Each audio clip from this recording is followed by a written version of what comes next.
ज्योतिष शास्त्र, प्रत्यक्ष शास्त्र। ज्योतिष शास्त्र वेद शास्त्र भूत, भविष्य, वर्तमान का निर्णय करते हैं। भारतीय संस्कृति का मूलाधार वेद है।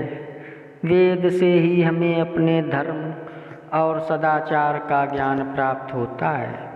हमारी पारिवारिक, सामाजिक, वैज्ञानिक एवं दार्शनिक विचारधाराओं के स्रोत भी वेद ही हैं। भारतीय विद्याएं वेदों से ही प्रकट हुई हैं। वेदों के 6 अंग कहे गए हैं। शिक्षा, 2 कल्प, 3 व्याकरण, 4 निरुक्त, 5वां छंद तथा 6 ज्योतिष। इन्हें 6 वेदांगों की संज्ञा दी गई है। वेदों का सम्यक ज्ञान कराने के लिए इन 6 अंगों की अपनी विशेषता है। मंत्रों के उचित उच्चारण के लिए शिक्षा का, कर्मकांड और यज्ञ अनुष्ठान के लिए कल्प का, शब्दों के रूप ज्ञान के लिए व्याकरण का, अर्थ ज्ञान के निमित्त शब्दों के निर्वचन के लिए निरुक्त का, वैदिक छंदों के ज्ञान हेतु छंद का और अनुष्ठानों के उचित काल निर्णय के लिए ज्योतिष का उपयोग मान्य है। महर्षि पाणिनि ने ज्योतिष को वेद पुरुष का नेत्र कहा है। ज्योतिषामयनम चक्षु। जैसे मनुष्य बिना चक्षु इंद्रिय के किसी भी वस्तु का दर्शन करने में असमर्थ होता है, ठीक वैसे ही वेद शास्त्र का या वेद शास्त्र विहित कर्मों को जानने के लिए ज्योतिष का अन्यतम महत्व सिद्ध है। भूतल, अंतरिक्ष एवं भूगर्भ के प्रत्येक पदार्थ का त्रैकालिक यथार्थ ज्ञान जिस शास्त्र से हो वह ज्योतिष शास्त्र है। अतः ज्योतिष ज्योति का शास्त्र है। ज्योतिष शास्त्र से त्रैकालिक प्रभाव को जाना जा सकता है।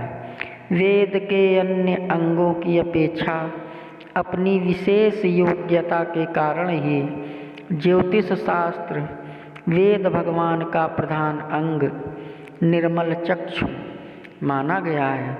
और इसका अन्य कारण यह भी है कि भविष्य जानने की इच्छा सभी युगों में मनुष्यों के मन में सर्वदा प्रबल रहती है, जिसकी परिणति यह ज्योतिष शास्त्र है।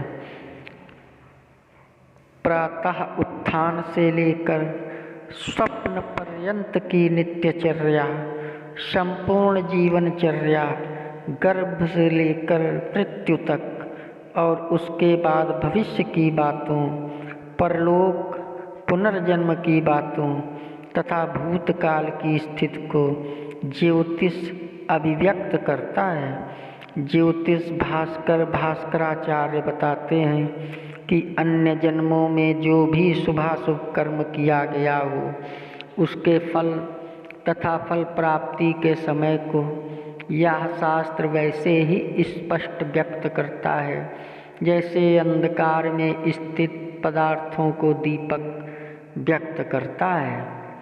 इसी कारण ज्योतिष को नेत्र कहा गया है। नेत्र का कार्य है सम्यक अवलोकन। यह नेत्र मानव के सामान्य नेत्र के समान नहीं है, जिसमें भ्रम, लिप्सा एवं प्रमाद आदि के कारण दृष्टि दोष हो जाने से यथार्थ ज्ञान भी मिथ्या प्रतीत होने लगता है।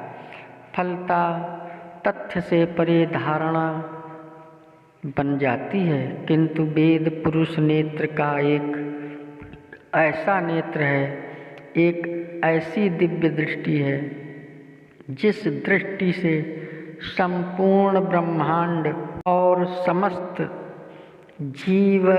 जीवनिकाय का प्रत्यक्ष, अप्रत्यक्ष, व्यवहित, अव्यवहित समस्त कर्म हस्तामल कवच स्पष्ट दृष्टिगोचर होने लगता है। जैसे शरीर में कर्ण, नासिका आदि अन्य अंगों के अविकल विद्यमान रहने पर भी नेत्र के न रहने पर व्यर्थता प्रतीत होती है। व्यक्ति कुछ भी करने में सर्वथा समर्थ हो जाता है। जैसे ही अन्य शास्त्रों के रहने पर भी नेत्र रूपी चक्षु से हीन होने पर अर्थात ज्योतिष शास्त्र के बिना वेद की अपूर्णता ही रहती है। इसीलिए ज्योतिष शास्त्र की मुख्यता है।